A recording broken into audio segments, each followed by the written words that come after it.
Si kastoo ay noo saameeyaan daruufuhu iyo dhibaatooyinku, haddana taasi ma aha mid naga hor istaagaysa inaan ku noolaano nolosha aan jecelnahay. Waxaana caddayn buuxda inoogu filan Nick Vujicic oo aan maanta ka hadli doono taariikhdiisa. Nick James Vujicic oo loo yaqaano Nick Vujicic waa shakhsi u dhashay waddanka Australia.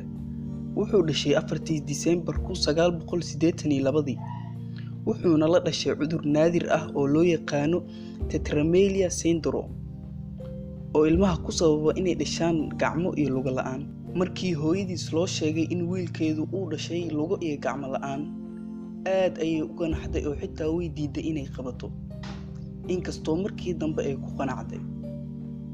Nick yaraantiisii waxaa la soo darsay caqabado aad u badan iyo ciyaalka iskuulada uu ku jeejeesi jiray, wuxuuna damacsanaa badanaa inuu isdilo, inkastoo markii dambe uu noloshiisa aad ugu faraxsanaaday iskana dhaafay fikirka ah isdilka.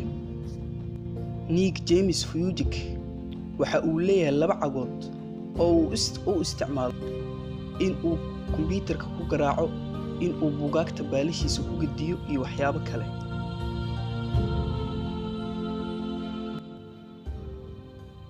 Nick waa uu dabaalan karaa, kubadda waa uu dheeli karaa, waxa uuna leeyahay xirfado aad u badan. 2005 waxa uu aasaasay urur lagu magacaabo Life Without Limits, nolol bilaaadimo ah.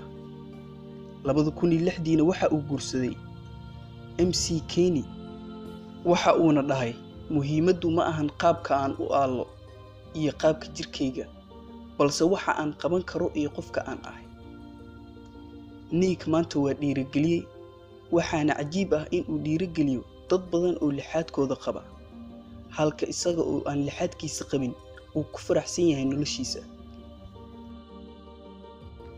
Si walbo ay daruufuhu inoo saameeyaan, haddana ma ahan in ay naxabisaan.